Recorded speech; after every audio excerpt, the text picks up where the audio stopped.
آپ کو براہ راست رحیم یار خان لیے چلیں گے۔ Chairman Peoples Party Bilawal Bhutto Zardari workers convention سے خطاب کر رہے ہیں، جنہوں نے قائد عوام کے دور میں جیے بھٹو کا نعرہ لگایا تھا، جنہوں نے شہید درانی کے دور میں وزیر اعظم بے نظیر کے نعرے لگائے تھے، جنہوں نے صدر زرداری کے دور میں پاکستان کھپے کے نعرے لگائے تھے۔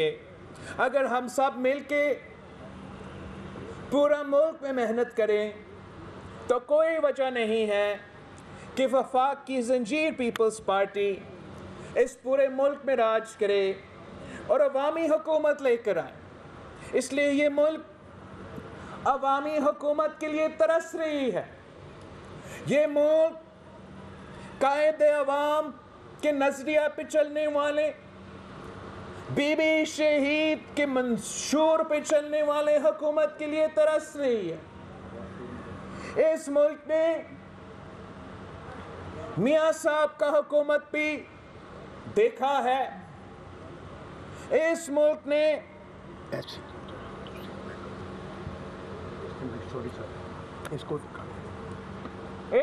نے خان صاحب کی حکومت بھی بھگتا ہے، اور ان کو یاد ہو رہا ہے کہ قائد عوام جب وزیر اعظم تھا تو اس ملک کا حکومت کیسے چلتا تھا۔ اور آج افسوس کے ساتھ دیکھ رہے ہیں جب ایک کھلاڑی ہم پہ مسلط کیا گیا ہے، اس نے کیا حشر کیا ہے اس ملک کے ساتھ۔ اس ملک کے بزرگ کو یاد ہے کہ قائد عوام نے اس ملک کے غریب ترین شخص سے لے کے، اس ملک کا کسان سے لے کے مزدور تک، مزدور سے لے کے طلبہ تک، طلبہ سے لے کے خواتین تک، کیسے اس ملک کو ترقی پہ راستہ پہ لے کے چلا تھا، کیسے ایک ایسا ملک جس کا ایک آدھا حصہ ہم سے الگ کیا گیا تھا، وہ کیسے اس ملک کو، قوم کو نہ صرف اپنے پاؤں پر کھڑے کیے تھے، نہ صرف آٹومی طاقت دے کے اس کا دفاع ہمیشہ کے لیے یقینی بنایا تھا، مگر پورے مسلم امہ میں قیادت کا ذمہ داری بھی اٹھایا تھا، اور پورا مسلم امہ کی قیادت کو نہ صرف اکٹھا کیا مگر لاہور میں اکٹھا کیا اور پاکستان کی وزیر اعظم کی قیادت میں اکٹھا کیا تھا۔ وہ دن بھی تھا جب پاکستان کا وزیر اعظم امریکہ جاتا تھا اور امریکہ کا صدر نے کہا تھا کہ مسٹر پرائم منسٹر، اگر آپ امریکن شہری ہوتا تو آپ میرا کابینہ میں ہوتا۔ تو پاکستان کا وزیر اعظم جواب دیتا کہ نہیں جناب، اگر میں امریکی ہوتا تو میں آپ کی جگہ میں ہوتا۔ اور آج ہمیں وہ دن دیکھنے پہ مجبور ہیں جب ہمارا وزیر خارجہ اور باقی اہم عہدیدار امریکہ میں گھوم رہے ہیں اور بھیک مانگ رہے ہیں کہ ذرا ایک فون کال کروا دیں۔ ہمارے بزرگوں کو یاد ہے کہ جو وعدے قائد عوام کرتے تھے وہ بڑے بڑے وعدے ہوتے تھے، انقلابی وعدے ہوتے تھے، مگر وہ وعدے پورے ہوتے تھے۔ جو وعدے اس سلیکٹڈ نے کیے تھے وہ بھی بڑے بڑے وعدے تھے، 90 دن میں مکمل ہونے وعدے تھے، مگر ایک بھی پورا نہیں ہوا۔ قائد عوام نے کہا کہ اسلام ہمارا دین ہے، جمہوریت ہمارا سیاست ہے، مساوات ہمارا معیشت ہے، اور طاقت کا سرچشمہ عوام ہے. تو پھر آئین پہلی مرتبہ جب بنایا تو وہ اسلامی بھی تھا, وہ وفاقی بھی تھا, وہ جمہوری بھی تھا, اور وہ عوام کو طاقت کا سرچشمہ بنا کے آپ کے سامنے 1973 کی آئین پیش. اس آدمی نے کہا کہ 90 دن میں کرپشن ختم کروں گا, 1 کروڑ نوکری دلواؤں گا, 50 لاکھ گھر بناؤں گا, پاکستان کی عزت کو بحال کروں گا. اور آپ نے دیکھا کہ ہر ایک وعدہ جھوٹا نکلا, ہر ایک وعدہ دھوکہ نکلا. جب قائد عوام کہتا تھا کہ میں غریب کو طاقتور بناؤں گا, جب قائد عوام نے اس ملک کے کسانوں سے وعدہ کیا تھا کہ میں سرداری نظام ختم کروں گا, تو اس نے وہ وعدہ پورا کر کے دکھایا اور کسانوں کو زمینوں کا مالک بنا دیا. یہ خان نے دعویٰ کیا تھا کہ ہم ایگریکلچر ایمرجنسی ڈکلیئر کر کے ہمارے کسان کے ساتھ دیں گے اور زرعی انقلاب لے کر آئیں گے. الٹا انہوں نے تو زرعی ایمرجنسی خود نافذ کر دیا ہے. جس ملک کو مرد حر صدر زرداری نے گندم کا امپورٹر ہوتے ہوئے ایک گندم کا ایکسپورٹر 1 سال کے اندر بنا دیا تھا, جس ملک میں صدر زرداری نے کسان کا خوشحالی کا بندوبست کیا تھا, جہاں آپ نہ صرف گندم ایکسپورٹ کرتے تھے مگر چینی ایکسپورٹ کرتے تھے اور چاول بھی ایکسپورٹ کرتے تھے. آج آپ دوسرے ممالک کے کسان کے فصل امپورٹ کرنے پہ مجبور ہوں, جہاں خان صاحب نے بھی وعدہ کیا کہ وہ غریب کے ساتھ دے گا. آپ نے دیکھا اس نے کیا غریب کے ساتھ دیا ہے, کیا غریب کے ساتھ کیا ہے. تاریخی مہنگائی جو اس ملک کی تاریخ میں نہیں دیکھا گیا. جب بنگلہ دیش ہم سے الگ ہوا تھا اس وقت میں بھی ہمارا نام مہنگائی اس سطح پہ تھا جو خان صاحب لے کر آیا ہے. بنگلہ دیش ہو یا جنگ زدہ افغانستان, ان کا مہنگائی کی شرح پاکستان جتنا نہیں ہے. جو تاریخی غربت اور بے روزگاری اس دور میں ہوا ہے وہ پاکستان کی تاریخ میں نہیں دیکھا گیا.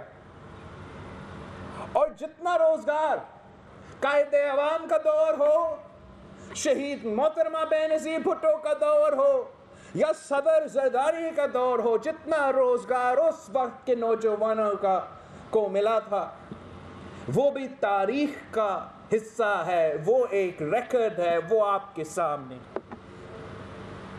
جس طریقے سے انہوں نے عام آدمی کا جینا مشکل کر دیا ہے, اسی طریقے سے پیپلز پارٹی کے حکومتوں کا کوشش ہوتا ہے کہ ہم کم از کم عام آدمی کا جینا میں کوئی آسانیاں پیدا کر لیں. جب مہنگائی کا سیلاب میں, اب مہنگائی کو تو پوری دنیا میں اس کا اثر ہوتا ہے. ہمارے دور میں اگر مہنگائی تھا تو آج کے دور میں بھی مہنگائی ہے, لیکن عمران خان کے دور میں مہنگائی کا ہوتے ہوئے عوام کو لاوارث چھوڑا گیا ہے. پی پی کے دور میں اگر مہنگائی تھا تو حکومت آپ کے پیٹ پیچھے کھڑی تھی. اگر پی پی کے دور میں مہنگائی تھا تو ہم نے پھر ہر غریب عورت کے گھر میں مالی امداد پہنچی. اگر پی پی کے دور میں مہنگائی تھا تو ہم نے خان کی طرح تنخواہ اور پینشنز میں کٹوتی نہیں کی، ہم نے اضافہ کیا اور تاریخی اضافہ کیا۔ مہنگائی تھا تو ہم اپنے تنخواہ دار طبقہ کو اکیلا نہیں چھوڑنا چاہ رہے تھے۔ یہی تو وجہ ہے کہ ہم نے 120% اضافہ کیا کہ اگر مہنگائی ہو رہا ہے تو ان کو کچھ تحفظ ملے۔ ہم نے پینشنز میں 100% اضافہ کیا تاکہ ہمارے بزرگ اس مشکل وقت میں جب مہنگائی کی وجہ سے ان کی دوائیوں کی قیمت میں اضافہ، ان کے کھانے کی پینے کی اشیاء کی قیمت میں اضافہ، حکومت کی طرف سے مدد ہو۔ اور یہ اتنا ظالم حکومت ہے، یہ اتنا عوام دشمن حکومت ہے کہ وہ مہنگائی کا ہوتے ہوئے، تاریخی غربت اور بے روزگاری کے ہوتے ہوئے کیا کر رہے ہیں؟ 1 کروڑ نوکریاں دینے کے بجائے جن کے پاس روزگار پہلے سے موجود تھا ان سے بھی روزگار چھین رہے ہیں۔ وہ چاہ سٹیل مل کے 10,000 خاندان ہو، یا وہ سپریم کورٹ میں جو کیس جس میں ہم انشاءاللہ تعالی ریویو کریں گے وہاں بھی لڑیں گے، پارلیمان میں بھی لڑیں گے، سڑکوں پہ بھی لڑیں گے، جہاں 20,000 خاندانوں کو بے روزگار کروا دیتی ہے۔ اس سفر پہ ایک ایسا جگہ نہیں رہا ہے جہاں میں پہنچا ہوں اور ایک ایسا خاندان نہیں ملا ہوں جو اس فیصلہ سے متاثر ہوئے ہیں۔ شکارپور میں لوگ میرے گاڑی کو روکے کہ ہم روزگار کر رہے تھے اور اس ظالم حکومت نے ہم سے روزگار چھینا۔ ویہاری میں ڈیپیوٹی کوئی آئی بی کا عہدہ، بڑا عہدہ پہ کام کرنے والا آدمی ملا کہ اس کو بھی بے روزگار کر دیا گیا۔ لودرا میں سوئی گیس میں کام کرنے والے ایک آدمی مجھ سے ملا، اس کو بھی بے روزگار کر دیا۔ پیپلز پارٹی وہ واحد حکومت ہے جو روزگار دیتی ہے۔ اگر 90 کے دہائی میں ان کا روزگار چھینا گیا تو میاں صاحب نے چھینا تھا، پھر ہمارے دور میں بحال ہوا تو خان صاحب نے چھینا ہے۔ انشاءاللہ تعالی آپ کی محنت کی نتیجے میں ہم پھر سے حکومت میں آئیں گے، اور جب ہم پھر حکومت بناتے ہیں ہم سب سے پہلے ہر وہ شخص جو گلگت بلتستان سے لے کے کوئٹہ تک بے روزگار ہو چکے ہیں ان کو بحال کریں گے۔ پھر انشاءاللہ تعالی ہم نوجوان نسل کے لیے بھی روزگار کا بندوبست کریں گے، اور ہمارا کام ہوگا، ہمارا حکومت کا یہ کام ہوگا کہ جگہ جگہ اب یہ انشور کرے کہ جو بے روزگار ہے ہم کیسا ان کے لیے روزگار کا بندوبست کر سکیں۔ جن کا اہلیت ہے، جن کا میرٹ بنتا ہے، انشاءاللہ ان کو بھی موقع ملے گا۔ جن کو زیادہ سکلز کی ضرورت ہے، جن کو زیادہ ٹریننگ کی ضرورت ہے، ان کا ٹریننگ کروایا جائے گا، سکھایا جائے گا، تاکہ ہم ہر کسی کا بندوبست کر سکیں۔ ہم یہ نہیں سوچیں گے کہ حکومت کا کام ہے لوگوں سے چھیننا، حکومت کا کام ہے لوگوں کو اکوموڈیٹ کرنا۔ جب عوامی حکومت ہوتا ہے تو عوام کے ڈکٹیشن پہ حکومت چلتا ہے، جب عوامی نمائندوں کی حکومت ہوتا ہے تو عوام کے مفاد ہمیشہ سوچتا ہے۔ انشاءاللہ تعالی آپ اپنا جدوجہد تیز کریں، آپ اپنا محنت تیز کریں۔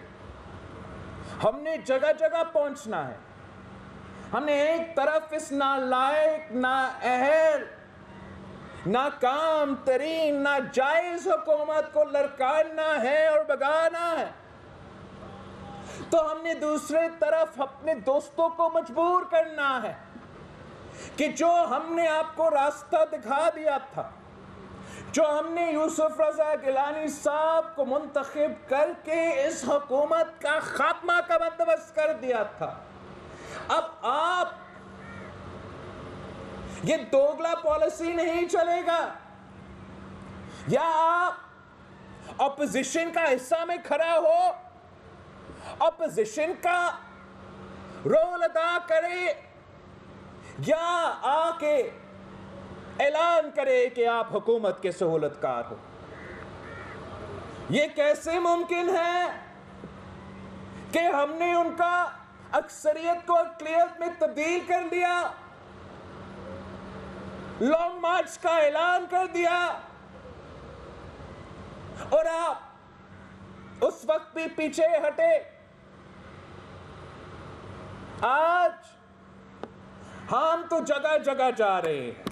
ہم نے آپ کے بیٹھ سے آپ کو سمجھانے کی کوشش کی, آپ نے ہمیں چیلنج کیا, ہم نے اپنا پولیٹیکل کیپٹل سٹیج پہ رکھ کے آپ کو کر کے دکھایا.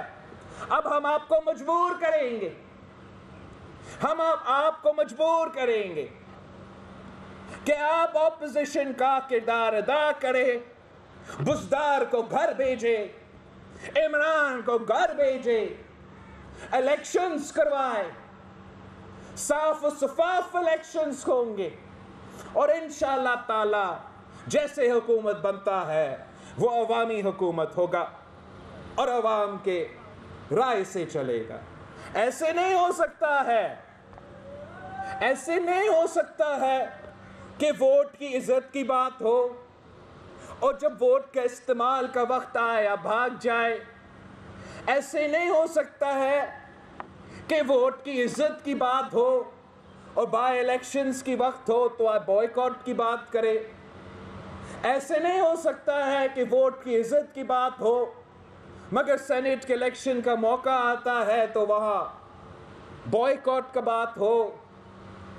ایسے نہیں ہو سکتا ہے کہ ووٹ کی عزت کی بات ہو تو ہم کہیں کہ ووٹ استعمال کرو, بزدار کو بگا دو, ووٹ استعمال کرو, عمران کو گھر بھیجو. عوام تنگ ہے, عوام ناراض ہے, آپ کی وجہ سے ہم سے بھی ناراض ہو رہے ہیں.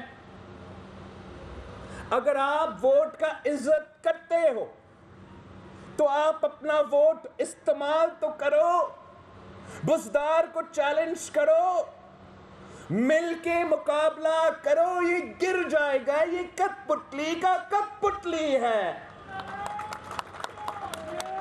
اور جب کٹ پتلی کا کٹ پتلی گرے گا تو عمران خود بخود گر جائے گا.